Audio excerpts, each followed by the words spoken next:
It was very beautiful, having our first son and being new parents. And about 18 months after our first son, our twins came. And it was just, so amazing. Like, it was amazing and scary at the same time, carrying twins. And I'm going to share a testimony about the twins, a very strong testimony. So, my pregnancy, of course, I was sick again my first trimester and it got easier.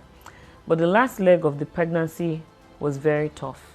So I went to Houston to have my twins. I stayed with our family friend in Houston with my first son. And fortunately, I had help, so I struggled, but I didn't struggle so much. And I was driving, till the tail end of my pregnancy. And I remember I would go to my doctor because, that very last trimester, you really just want to get the baby out. So I would go to my doctor, I'll tell him that this baby, because, twin pregnancy is high risk, automatic is high risk. And, American doctors, they don't want to take risks, so they'll tell you that you're doing C-section straight up. There's no negotiating about it. So I had a problem with the fact that there was nothing wrong with me. There was no emergency. My pregnancy was fine, but they had to do C-section just because twin pregnancy is considered high risk. So I would go to the doctor every week. My doctor visit, I'll say, when are we taking these babies out? When are we taking these babies out? He'll tell me, you have to wait till they're at least 38 weeks. That's when they are full term for twins and all of that. So about a couple of weeks, I'll say a week and a half before I was due, my mom came. I kept harassing my mom that, see, Mom, you don't calculate this thing. Just come early because with twin pregnancy, they can come at any time. So she came and she was, my mom is so hyper. She was like, she wants to go to New York to see her sister. I'm like, no, Mom, you came here because of me. You're not going to any New York. These twins, when you're saying you're in New York, that's when they will decide to come and it will defeat the entire purpose of you coming all the way to Houston to help me with these twins. And, my mom said, you know what? My nanny was in Houston with me. We were like, let's do a 1 week fast, right? Towards this pregnancy for safe delivery and all of that. So we started doing the 1 week fast. I think by day 4, my mom was like, I just feel we should just do Thanksgiving. God has heard, everything is going to go smoothly, so let's just do Thanksgiving. So they were doing the Thanksgiving on one particular night. I was uncomfortable.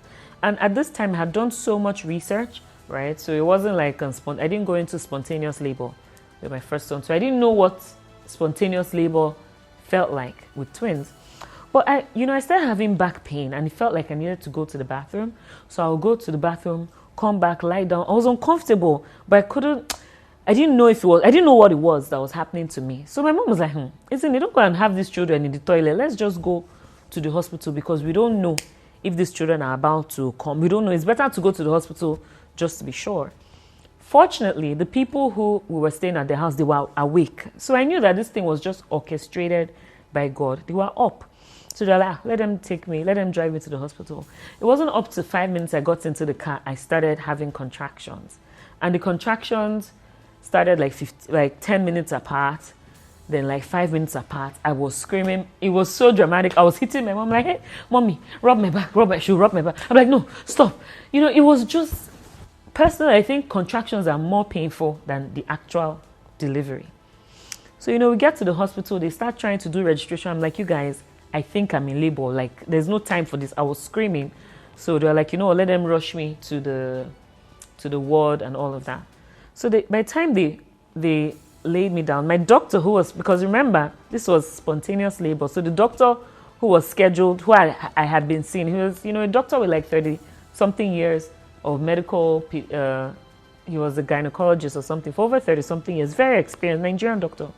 He wasn't even available.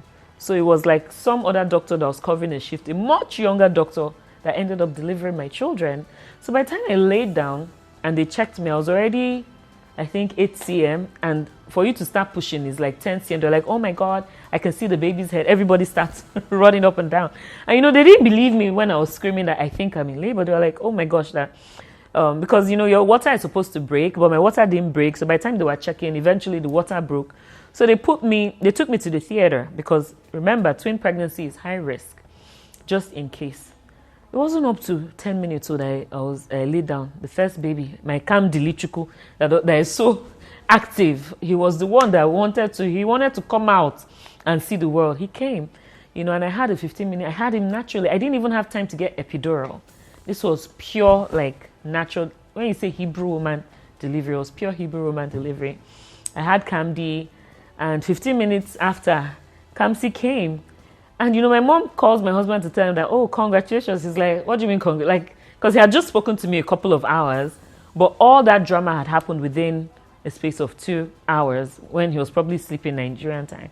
So it was just so wild, and the 2 kids came. We spent just that one night. And, and the funny thing is, before I had a friend, or I knew of another couple who had twins the month before I did. And the stories that they told me, I was so scared, of what, the girl passed through having her twins. I think she had CS, so I was so scared, but that was not my story.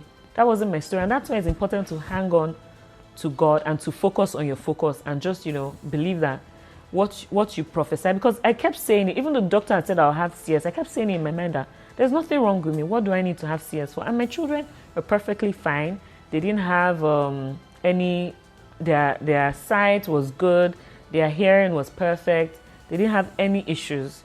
The next day they discharged us. They were good size. They were, everything was perfect. Everything was seamless, to be very honest. And, I really thank God for how far He's brought us. He's brought our family.